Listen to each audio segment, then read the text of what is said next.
Why does every business podcast sound like a TED Talk? Because nobody's letting founders just talk. And since we both love to talk and listen to other founders about their experiences, we decided to make a different kind of business podcast.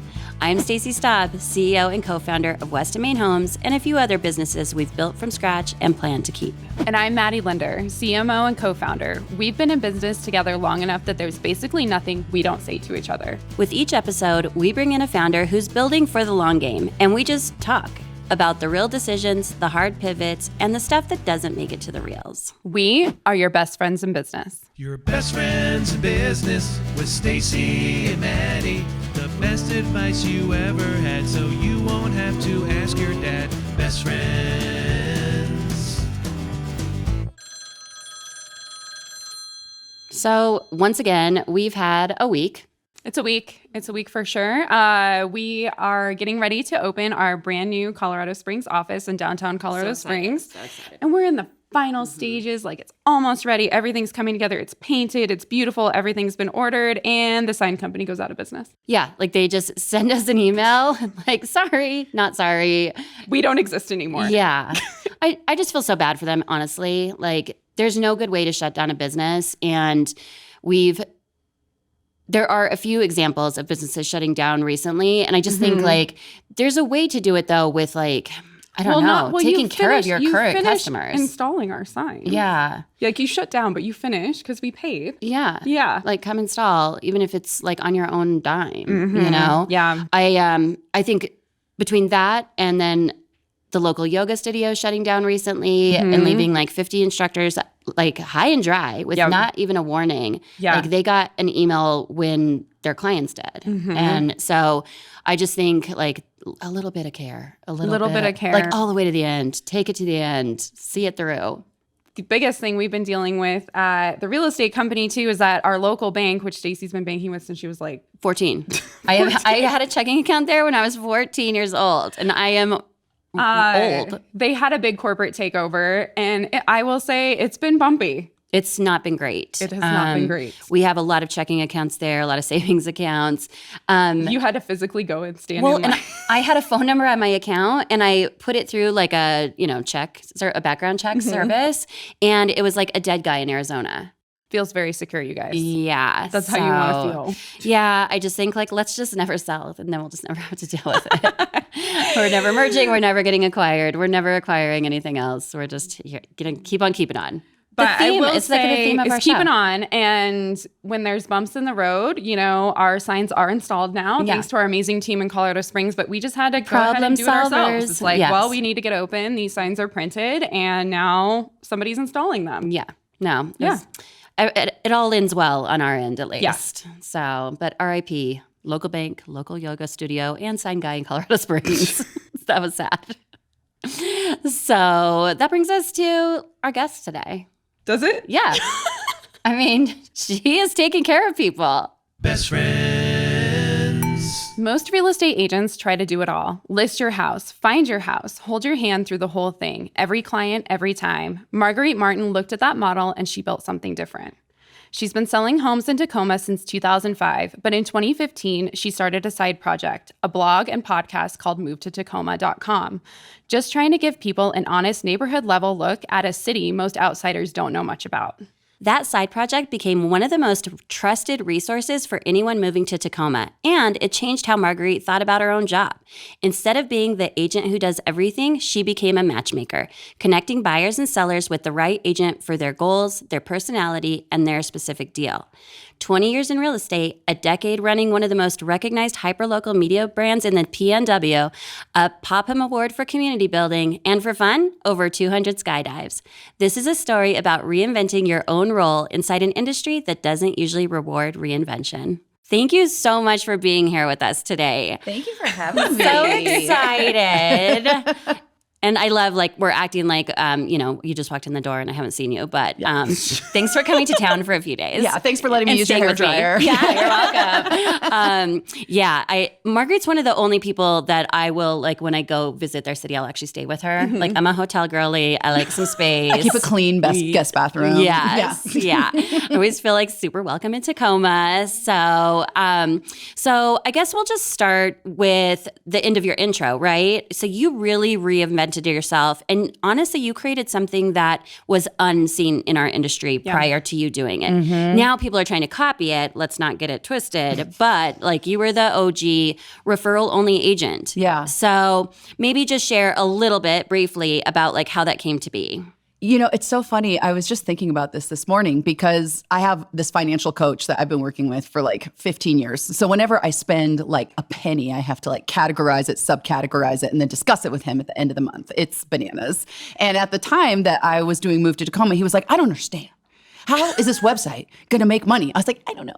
And he was like, but we're spending some money on this thing, but like, what is the return? And I'm like, I don't know. I just know I have to make it. And it was very like, I'm really curious about this. I really want to try this. I really want to explore this. I'm pretty sure money will come, but I did not know the business model when I went into the website, which is not something I can imagine doing today.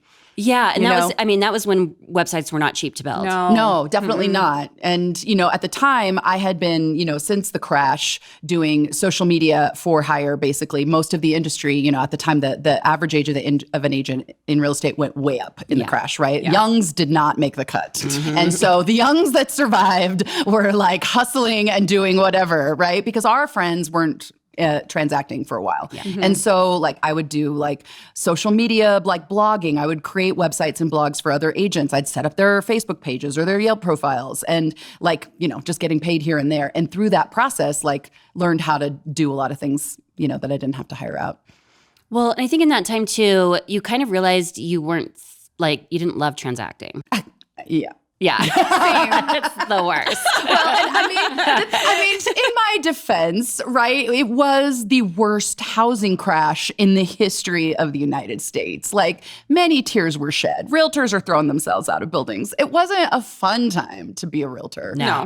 And I think like I opted to specialize in buyers, which was an unusual choice in 2010. And because of that, in a market where prices were going down, I learned that my favorite buyers were relocating buyers. And because they had to make a decision. Whereas other people, they weren't, there was nothing, it made sense that they were taking their time, right? There was no fire. So I wanted to create a resource for relocators because people would Google Tacoma and, back then, now there's a million beautiful websites and influencers making pretty videos about our volcanoes and our orcas. But back then, it was kind of a nightmare. So it was exciting to make a guide that was a little more true to the place that I felt I lived in. Yeah, and I think like, intentionally or not, and maybe you can enlighten us on that, it really turned you into like a local celebrity. Right. Yeah. Right. Like I remember, I don't remember what year that would have been. I'm not good at dates like that, but I remember visiting you in Tacoma and people literally like stopped you on the street to take a picture with you. And I was like, what the actual, like, really? Because you were on commercials. I remember seeing some commercials. Yeah. I got lucky. Talk about banking issues. The bank that I'd been at forever, like I sent them a complaint when they put in a new online banking program and they saw my email signature and it was like the skydiving real estate agent. And they were like, what's up with this lady? Because they were doing like a customer profiles, like commercial series. And so I got a few $100,000 of free advertising through my bank. And that hit at the same time as Move to Tacoma. Plus, we started to see an increase in housing prices and an influx of buyers from Seattle. So there was this trend at the time also of people coming from Seattle to Tacoma, which was not part of my initial strategy, although I certainly took credit for it when the news came around. And so there was just this confluence of events that put me in the spotlight kind of more than I anticipated. Yeah, and I think one of the things that I remember most about that time was like you also became like sort of the accidental face of gentrification. Yeah, and that's absolutely. how people like really like almost typecasted you into like this role. I I completely understand why that would happen, right? Like all of a sudden rents were going up at an incredible rate. And here's this lady all over the internet going, you should really move here. This place is amazing. And locals were like, wait a minute. Like, exactly. Yeah. And I don't think this is a situation that's unique to Tacoma. No. I don't even think it's unique to the United States anymore. Like really, most cities are experiencing some version of this problem. Yeah. Yeah, I remember like there were political cartoons starring you. Yeah, and, absolutely. Yeah, like the fact that you like made it through that and in fact thrived in it. I won't even just say survived. Like that was how you overcame the challenges of that time in real estate. And then turning to a referral only business, like that took a few years, right? Yeah, but it was actually, once again, my financial coach that doesn't know anything about real estate, he was like, my niece had gotten into real estate and we were splitting a lot of deals 50-50 because she was training up. I was like, well, I'm doing more business. This is going to help me like leverage my time. I was like, maybe I can start splitting with lots of different agents, right? Like this might be my thing. And he observed, you seem just as stressed out, but you're making half as much money. And I was like, the devil you say, like, this is true. Like, wait a minute. And at the time, many of my friends were starting big teams. They were opening offices, and this was kind of the blueprint for growth. And I was like, I don't think this is going to work for me. Like, I don't like collaborating. I mean, I do, but not in the transaction. Like that is not a place that I really want to be doing that. And the fun part for me is getting attention, getting the client, finding the perfect agent for the client. That felt so high integrity to me. I didn't feel the surge of excitement in my heart when we would discover a linen closet or a finished basement. Same girl, right? Yeah. I don't love transacting either. Yeah, and I really felt like buyers deserved someone who was excited and enthusiastic. And I remember one of our mutuals saying, well, what's your favorite kind of house? And I was like, the kind that passes inspection. Like I was just like, I just want my clients to have a good house. It's not going to give them any trouble. And she's like, I think maybe somebody else should be doing this for you. Yeah. Yeah. And I think a lot of people don't realize how referrals work in real estate. Right. And so being a matchmaker you're actually like networked all across the world and have such a background in international travel and languages and all of that, but also like hyper locally, Tacoma is your city. Like you grew up there and were really able to like, I've heard you talk so many times about like, you shouldn't be operating out of your niche. Like if you don't know a certain type of property, a certain type of, or a neighborhood or a locality or whatever, like please refer that out. Yeah. Like let people have the best agent for them wherever they're trying to buy or sell property.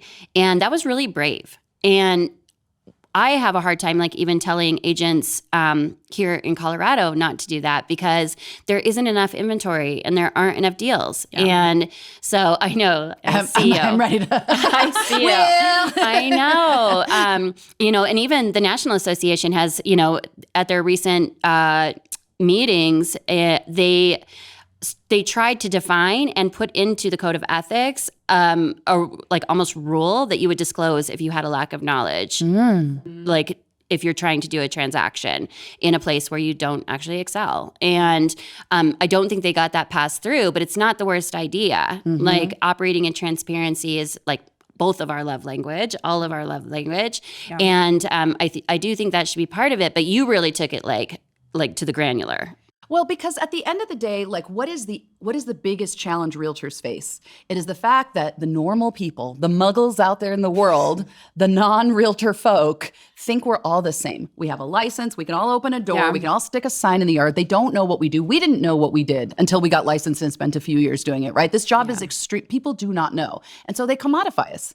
If we're all the same, then that we should compete on price. That just makes logical sense. And so it's really important for realtors to say like, I actually am not the same as everybody else, and then show people why. Because I have this additional expertise, because I have these values, because I have these qualities, right? And then you put them forward so that the clients who need those types of qualities that share those values and that require that kind of expertise can actually choose you, and people will pay more for that, right? Like, and this is clients are also not commodities. This is another problem we have when we're business planning and we're talking about clients. It's like, oh, they're all the same, right? Like when we're trained to attract clients, to attract leads, right? It's very transactional the way that we're trained. But in fact, they're not all the same. You can have 25 transactions in a year, and 20 of those people can be absolute nightmares that don't trust you, that don't want to pay you, like all that. And you can have 25 deals in a year where every single one of those people values you, is within 30 minutes of your home, is a type of home you've sold a million times, right? It's a very different type of year.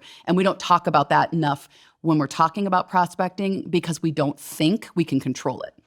And I'm here to tell you we can control it. Yeah. You can absolutely control it. And even, you triggered me, Stacie, when you were like, well, there's just not that much inventory. And, people can't be. And I'm like, the less inventory there is, the more important it is to stake your claim, because the beautiful thing that happens, when I think of competitors, is the tighter the market gets, even people that have niches, even people that have expertise, they get soft, they get scared, and they diffuse themselves. And so then it's so much easier to stake your claim and get your people, right? So I would argue that when the market gets a little tight, that's the time then you can really pull forward. Best friends. This episode is brought to you by West of Main Homes. West of Main is an independently owned, woman-founded real estate brokerage known for its collaborative approach, exceptional client care, and deep commitment to the communities it serves. With agents across multiple states, West of Main helps buyers, sellers, and investors navigate real estate with confidence, creativity, and a people-first approach. Wherever you're thinking of moving, anywhere in the country, West of Main will be happy to connect you with the perfect agent. Connect with us at westofmainhomes.com. So this week's founder to founder question to Marguerite is, so not just thinking in real estate, but how can you attract your ideal client? Okay. And the twofer, how do you say no to your non-ideal client? Oh, I love this question. This is really good. Okay. So first of all, for identifying your ideal client, my favorite exercise to do on this is to think back to everybody you've worked with in the last year or two. And obviously, depending on what your widget is that you sell and how many clients you have, adjust. So we're talking about a dozen people or 24 people, right? Just make a list of who the most recent clients you've worked with are and who did you love. I think the part here that's really helpful is to be non-judgmental. It doesn't matter why those were your favorite clients. Pick them and then try to figure out, what did all of your favorite people have in common? Was it that they trusted you? Was it that they paid you? Was it that they were in a geographic proximity, right? Is it that they found you in, I really love people that find me on the web form on my website. I don't love answering my phone. So I love clients that like to fill out a form. Those are my favorite clients that like to schedule an appointment. That there's nothing wrong with picking whatever it is that you want, right? And then what you want is a greedy share of those people. And then you say well, what about the other people? So an example in real estate for me, it might be that when I was transacting, I really loved buyers in downtown Tacoma and the immediate surrounding area that love living close to other people. I grew up in the country with a lot of people that didn't like living close to other people, right? I don't want to see my neighbors, right? So I would get a call from one of those, I just want to sell my 20 acres and I don't really like realtors and I don't really like people. And I'd be like, oh my gosh, that's great. I know the perfect agent for you, because there is a perfect practitioner for every type of client. So if you're having trouble giving people away, it's because you haven't found the person that specializes in the kind of people you don't really like to work with. And it feels so good and so high integrity to connect people to that. So whether or not it's an HVAC company and you don't really like doing commercial, you really prefer residential, well, you have to have your commercial colleague ready to share clients with, right? Send stuff back and forth. Does this make sense? Yeah.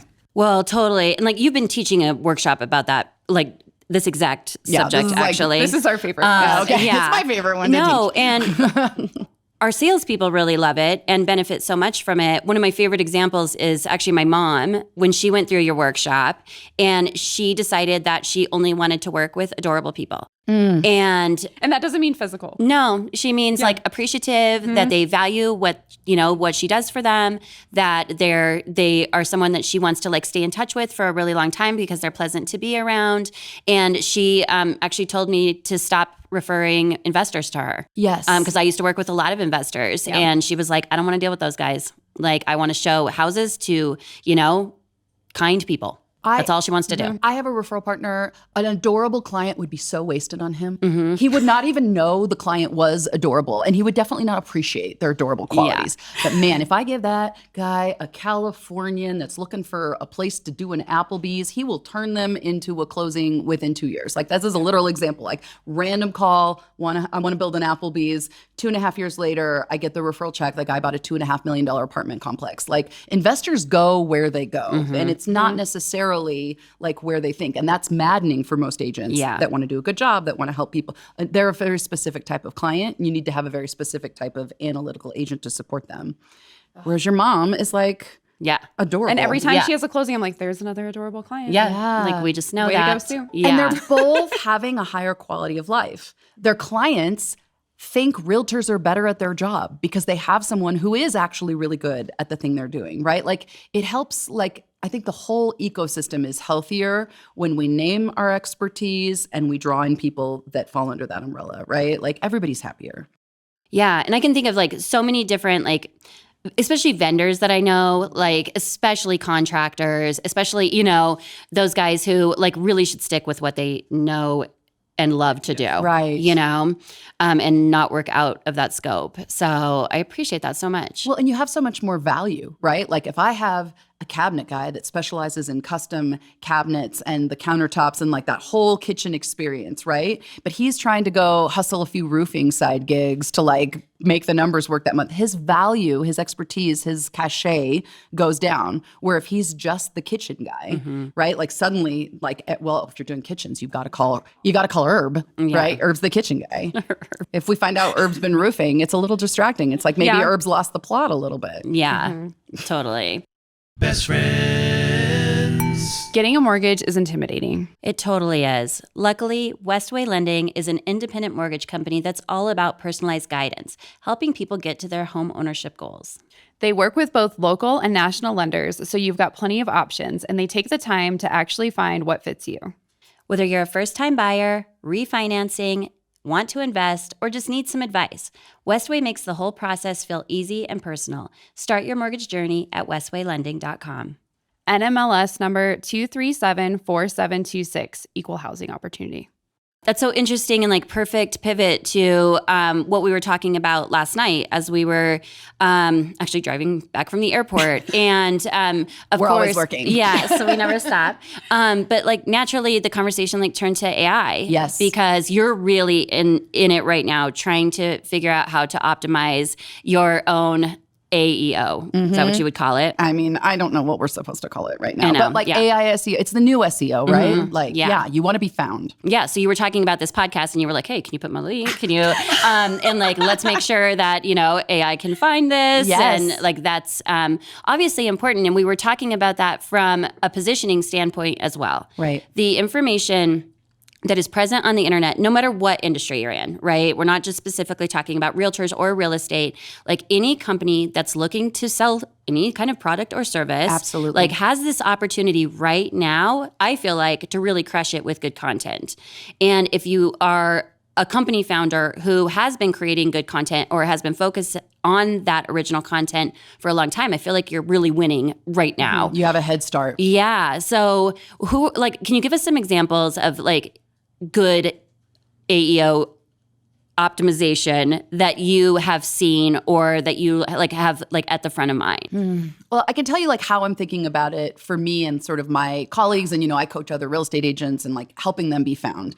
It's like, what are you about values-wise? And I don't necessarily mean like we know each other really well. You know, I get crazy political on the internet and I lean into that. Not everybody does, but values can mean a lot of different things. One example would be something like, in every city right now, there's this tension between people who are about density, right? We need more housing. We need the missing middle. You know, we want to advocate for more of that. And then there's people that are more on the historic preservation side, right? Like they don't want things to change. They want to keep it the same. Yes, we want more housing, but put it way out there, right? Every city is having a version of this conversation. So most of us fall into one camp or the other, and most of our clients do as well. So to be projecting your values, you're going to attract a bunch of people that are values aligned, right? Like, and when you're talking, I guess I'm kind of talking around this, but with an AI, it has so much context about you before you ask about your real estate agent, before you ask who's going to install your heating and air conditioning unit, right? It knows a lot of other things about you before you ask that question. And when it goes to search, it can take all that context into consideration. I think this is going to be the next sort of wave of things. So you might say, yeah, who's the closest Tacoma real estate agent to me? And the AI is going to go, well, you know, this person cares about historic preservation and historic homes. They've asked lots of questions about this. They want to remodel. This agent has put out all of these blog posts about remodeling homes in the area, and they're on the historic preservation committee, and they know about contractors. And so they're going to know to align you, even if you don't ask for yourself. I think this is where we're going if we're not there quite yet.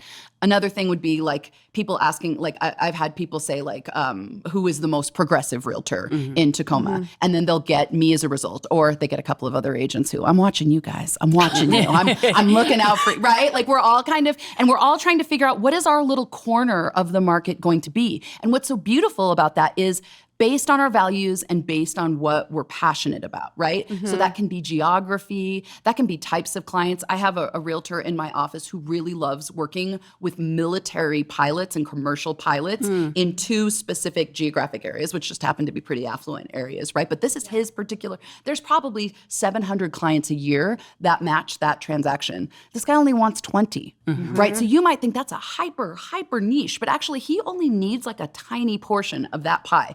But also, those people cannot choose him, and they don't know he has the expertise in their financing, in their lifestyle, in their schedules, right? Pilots have weird schedules, right? They don't know he has all that if he doesn't put it out there on the internet. And that's another example where the AI could be like, oh, you asked for a realtor, but did you know there's this guy that specializes in pilots in Gig Harbor where you want to live? Like, that's the opportunity of AI.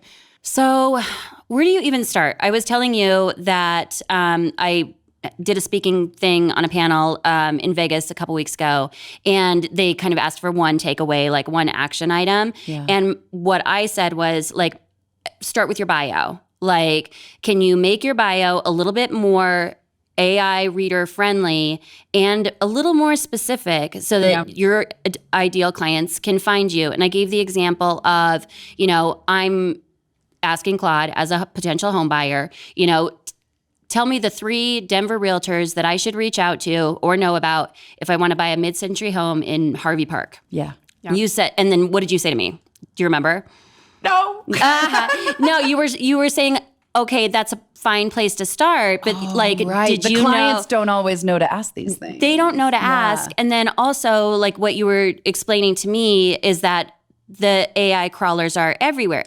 They're reading your Instagram. They're looking at your pictures, like the captions. Like, how does that reflect your values, your skills? Like, how are people like now? How do you get found? Right. We used to like keyword stuff. Like, can I just put Tacoma real estate agent everywhere? Yeah. Yes. And now it's like, it's not smart, but it is an aggregator, right? It's going to pull from everywhere and sort of put together a picture and figure out, is this the fit for what this person is asking for? And so it's our job to sort of intentionally put the things on the internet that are going to be a fit for our favorite clients. So if you've got this mid-century client in a specific geographic area, like, do you have enough information on the internet showing that you're an expert? Yeah. Well, and I also think like taking it way back, I mean, truthfully, when you talk to a realtor, like to even ask them the question, like, how many deals a year do you need to do to be happy?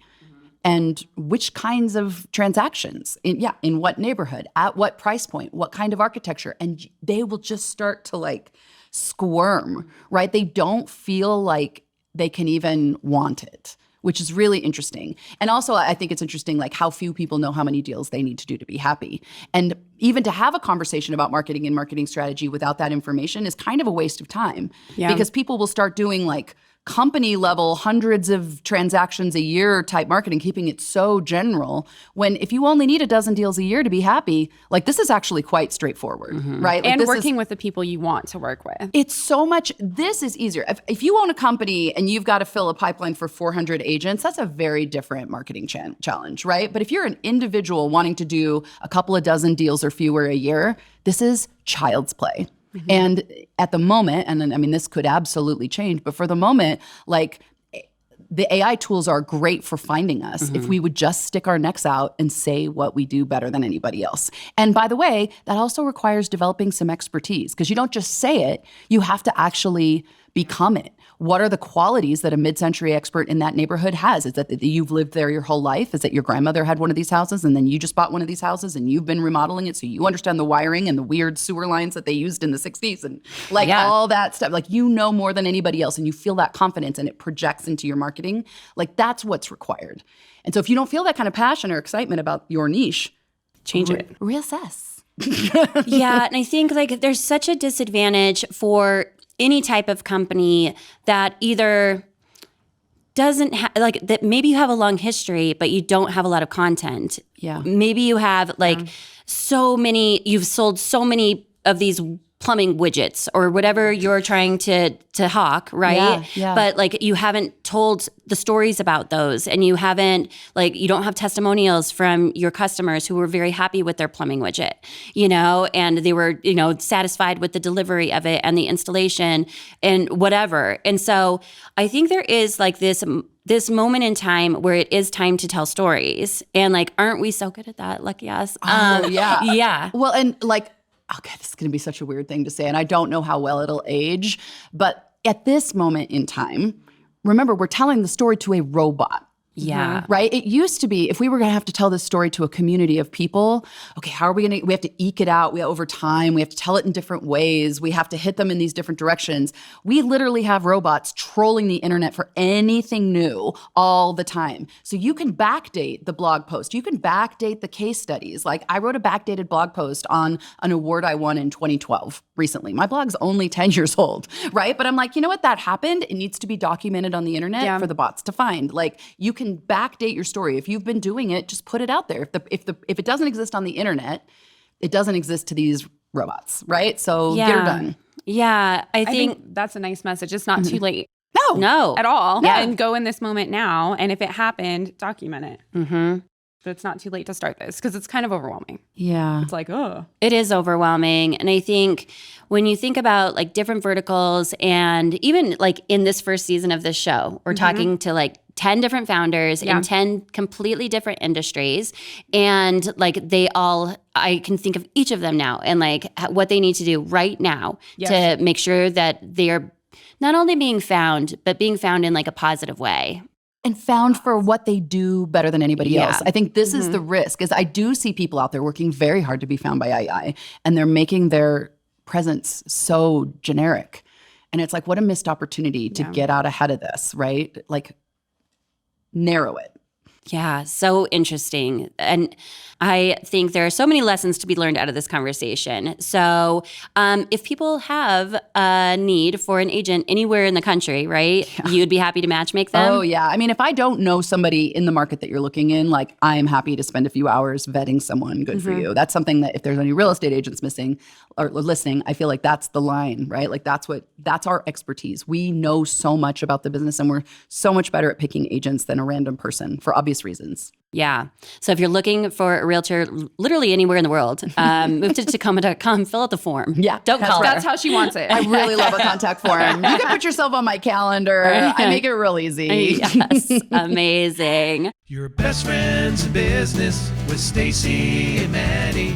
The best advice you ever had, so you won't have to ask your dad. Best friends. That's all for this episode of Your Best Friends in Business. Follow Your Best Friends in Business on Apple Podcasts, Spotify, YouTube, or wherever you listen to podcasts. Leave a review if you can. It helps new listeners find the show. Your Best Friends in Business is produced by Weston Main Homes in partnership with Pod People. Special thanks to our friend Dave Christie for the music.